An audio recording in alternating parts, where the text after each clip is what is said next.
नमस्कार, जय हिंद साथियों। कैसे आप सभी? आपका दोस्त, आपका हिंदी शिक्षाविद भूपेंद्र हरदैनिया आज आपके बीच लेकर आया हूँ वर्ण विचार यानी वर्णमाला से संबंधित कुछ महत्वपूर्ण थ्योरी क्लासेस या कुछ महत्वपूर्ण तथ्य। तो चलते हैं आज की इस क्लास पर दोस्तों। सबसे पहले मैं बात करता हूँ कि वर्णमाला क्या है।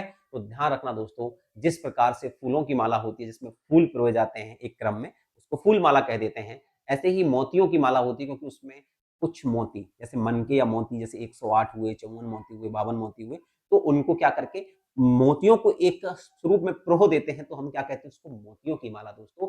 ऐसे ही होती है वर्णों की माला, जिसमें हम वर्णों को यानी 52 वर्णों को जब एक साथ प्रो दिया जाता है, एक क्रम में प्रो दिया जाता है, तो उसे हम क्या कहते हैं दोस्तों? उसे कहते हैं हम वर्णमाला दोस्तों। तो ये परिभाषा क्या है? तो ध्यान रखना दोस्तों, वर्णमाला की परिभाषा ही है हाँ कि कह सकते हो वर्णों के लिए कि जब ध्यान रखना वर्णों के समूह, ठीक है, वर्णों के व्यवस्थित समूह को ही हम क्या कहते हैं दोस्तों? वर्णमाला कहते हैं। और वर्ण क्या है? तो ध्यान रखना कि किसी भी ध्वनि का, किसी भी सार्थक ध्वनि का लिखतम जो रूप है वो वर्ण कहलाता है, और यह है भाषा की सबसे छोटी इकाई है दोस्तों। तो आज मैं सीधी सीधी बात करूंगा कि जब हम वर्णमाला पढ़ते हैं तो हमें क्या क्या पढ़ना चाहिए। आज का ये वीडियो बहुत छोटा सा रहेगा, लेकिन ये आपके सभी एग्जाम्स जिसमें वर्णमाला आती है उसके लिए बहुत महत्वपूर्ण रहेगा दोस्तों। और मैं ऐसे ही आपके लिए कुछ वीडियो, स्पेशल वीडियो लाता रहूंगा दोस्तों। अगर हम बात करते हैं दोस्तों कि वर्णमाला या वर्ण विचार, ठीक है, तो आपको कुछ शब्दों को ध्यान में रखकर यह पढ़ना होता है कि वास्तविकता में वर्ण विचार होता क्या है या वर्णमाला होती क्या है।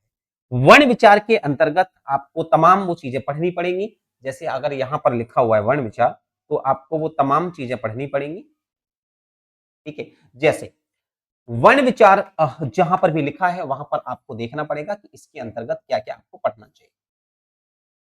सबसे तो कहते हैं वर्ण का वर्ण का सामान्य सामान्य परिचय। इसके बाद हम लोग इसमें पढ़ते हैं स्वर, और स्वर से संबंधित चीजें, और फिर पढ़ते हैं व्यंजन और व्यंजन से जुड़ी हुई चीजें। ये तीन चीजें पढ़ी जाती हैं। सबसे पहले हम वर्ण का सामान्य परिचय पढ़ते हैं, फिर उसके बाद हम लोग स्वर और व्यंजन यानी जो पाठ होते हैं उनको पढ़ते हैं, ठीक है। तो ये तो हम बाद में पढ़ेंगे, लेकिन सबसे पहले आज हमको पढ़ना है वर्ण का परिचय, जिसके अंतर्गत भाषा की सबसे पहले छोटी इकाई को पढ़ना है, वर्ण किसे कहते हैं ये पढ़ना है, वर्ण का विच्छेद कैसे होता है ये पढ़ना है, और वर्णमाला में जो शब्दावली का प्रयोग होता है उसको पढ़ना है। तो कौन कौन सी ऐसी शब्दावली है दोस्तों जिसे हम वर्णमाला में प्रयोग करते हैं? तो सबसे पहले देखिएगा, वर्णमाला में हम आप अगर शब्दों को देखेंगे तो आपको कुछ शब्द मिलेंगे, जैसे यहां पर लिखा होगा अनुस्वार किसे कहते हैं, ये आपको पता होना चाहिए। अनुस्वार किसे कहते हैं? अगर शब्द लिखा है अनुस्वार, या फिर यहां लिखा है अनुनासिक किसे कहते हैं, तो ये भी आपको पता होना। ये वर्णमाला के सामान्य शब्द हैं, सामान्य परिचय हैं, जिनकी जानकारी आपको होनी चाहिए। अगर इसकी जगह यहां पर अगर शब्द लिखा है नुक्ता, तो ये नुक्ता क्या होता है इसकी भी जानकारी आपको होना चाहिए।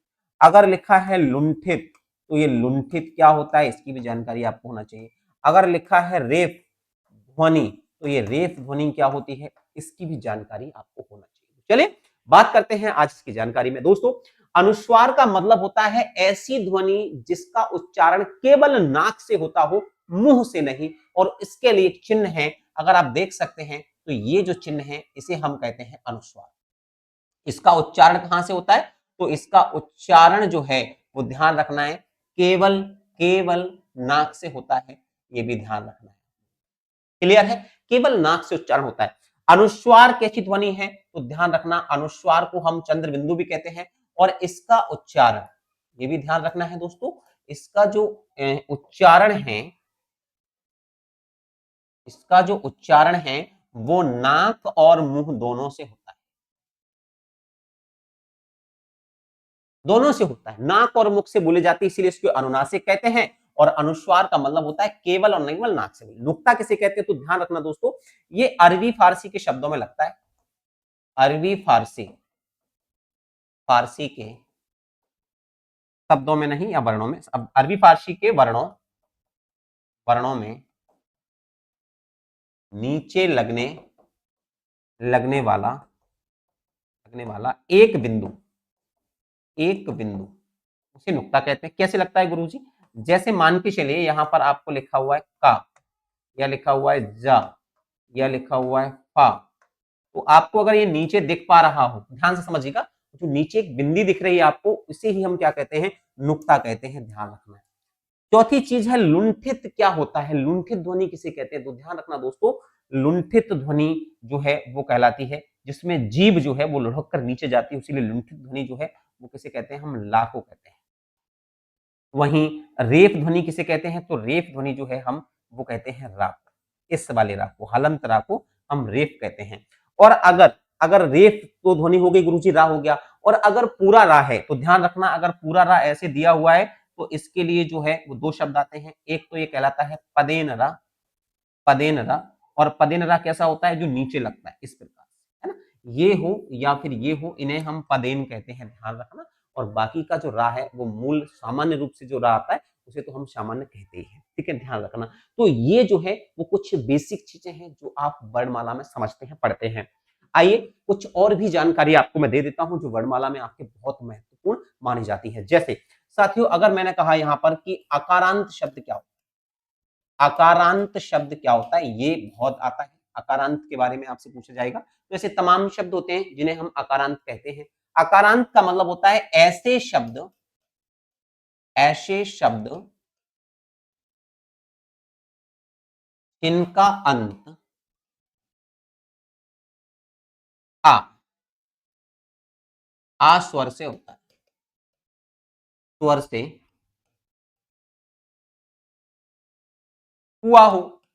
जैसे मैंने कहा राम, या मैंने कहा शीत, या मैंने कहा कमल, या मैंने कहा नयन। तो अगर आप अंत में देखेंगे तो इन सभी शब्दों में अंत में छोटा आ छुपा हुआ है। सभी शब्दों के अंत में क्या छुपा है मित्रों? छोटा आ छुपा हुआ है, ध्यान रखना। तो उसको हम क्या बोलते हैं? अकारांत। अगर वहीं लिखा हो, समझना मेरी बात को, अगर वहीं लिखा होता आकारांत, आकारांत ध्वनि किसे कहते हैं? तो आपको घबराने की जरूरत नहीं है। अगर यहां पर अंत में छोटा आ, तो छोटा आ गया। अब बड़ा आ लिखा हुआ है तो इसका मतलब है ऐसे शब्द जिनके अंत में बड़ा आ स्वर आता। जैसे गुरुजी, जैसे यहां पर मैंने लिखा, यहां पर सीता, अंत में देखिएगा क्या आ रहा है। जैसे मैंने लिखा रामा, अंत में देखिए क्या आ रहा है। जैसे मैंने लिखा श्यामा, अंत में देखिए क्या आ रहा है। जैसे मैंने लिखा वीरा, अंत में देखो क्या आ रहा है। जैसे मैंने लिखा कोई भी ऐसा शब्द जिसके अंत में बड़ा आ आता हो उसे आकारांत, और छोटे आ के साथ आएगा तो आकार। इसी प्रकार से अगर इकारांत ध्वनि लिखा है, इकारांत ध्वनि लिखा हुआ है, तो दोस्तों इसे हम किस रूप में जानेंगे? तो ये भी समझने का प्रयास करें। अगर इकारांत लिखा है तो ऐसी ध्वनियां जिनका अंत ई से होता हो, जैसे छोटी ई से, जैसे हम मैं कहूं जैसे नीति, जैसे रीति, ठीक है, जैसे अंजलि, समझ रहे हो? तो यहां पर जो शब्द है वो कैसे है? छोटी ई से अंत हो रहा है। अगर बड़ी ई से लिखा होता इकारांत ध्वनि कौन सी होती है तो क्या बताते फिर? अगर ऐसे ही लिखा हो तो क्या बताओगे फिर?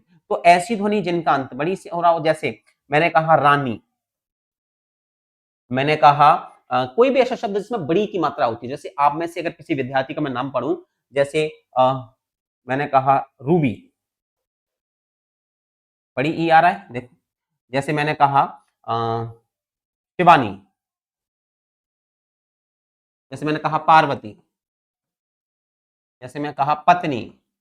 तो यहां पर ध्यान से देखने वाली बात है, सभी के अंत में जो आपको स्वर मिलेगा वो कौन सा मिलेगा? बड़ी के मिलेगा। तो इसी प्रकार से दोस्तों इन्हें कहते हैं हम आकारांत, आकारांत, इकारांत और ईकारांत। इस प्रकार की ध्वनियां होती हैं। ये आपके व्याकरण में, खासकर वर्ण विचार में बहुत महत्वपूर्ण भूमिका निभाती है, इसीलिए आपको ये पता होना चाहिए। अब कुछ और भी शब्द आपको व्याकरण में मिलते हैं, यानी वर्ण विचार में मिलते हैं। वर्णमाला पढ़ने से पहले आपको ये क्लास जरूर लेनी चाहिए। अगर आप इस क्लास को लेते हैं तो फिर वर्णमाला आपकी बहुत सरल हो जाएगी। अब आपको कुछ शब्द मिलेगा, जैसे आपसे कहा जाएगा कि भैया एक ऐसा भी स्वर होता है जिसे हम कहते हैं यहाँ पर एक शब्द होता है, जैसे मैंने यहाँ लिखा हम्म,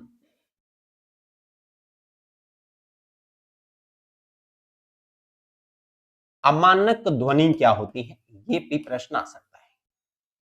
क्या होती हैं भाई अमानक ध्वनियां? अगर कभी ऐसा प्रश्न आ जाए जिसमें आपसे कहा जाए कि कुछ अमानक ध्वनियां होती हैं जिसकी जानकारी आपको होना चाहिए, तो ध्यान रखना है। एक तो आपको ये वाला ध्यान रखना है कि ये अमानक होती है, एक आपको ध्यान रखना है कि ये अमानक होती है, और एक आपको ध्यान रखना है कि ये अमानक होती है। ठीक है? तो ये कुछ शब्द ऐसे हैं जो अमानक हो गए हैं अब, है ना? ये जो शब्द हैं वो कैसी ध्वनियां हैं? अमानक हो गए हैं। इनके मानक रूप ध्यान रखना, ये तो कैसे हैं? ये तो हैं अमानक, ठीक है?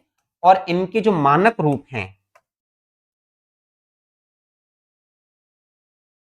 वो क्या है? तो वो आपको पता होना चाहिए। जैसे अगर मैं दोस्तों आपके सामने इनके मानक रूप लिखता हूं जो अब वर्तमान में प्रचलित हैं, पहले नहीं थे, तो क्या-क्या हैं वो ध्यान रखना। जैसे ये इसका जो अब वर्तमान में जो प्रचलित रूप है वो ये है, इसका जो वर्तमान में प्रचलित रूप है वो ये है, इसका जो वर्तमान में प्रचलित रूप है वो ये है, मिलाकर लिखा जाता है, और इसका जो वर्तमान में प्रचलित रूप है वो ये है।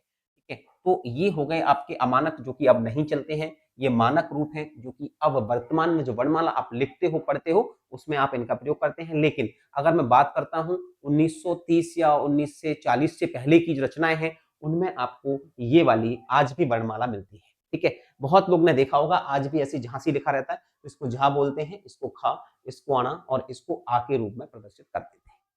तो इनको आपको पढ़ना चाहिए, इनको समझना चाहिए, ये बहुत महत्वपूर्ण है आपके लिए। तो आपने इनको भी समझा कि अमानक रूप क्या होते हैं, अमानक ध्वनियाँ क्या होती हैं।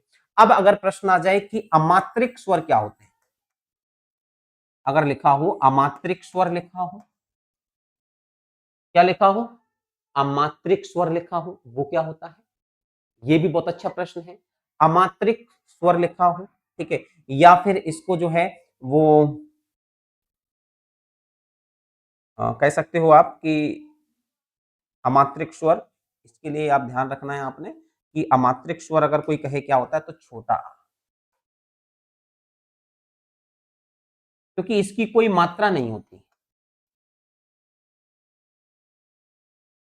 मात्रा नहीं होती, इसीलिए इसको अमात्रिक स्वर कहा जाता है।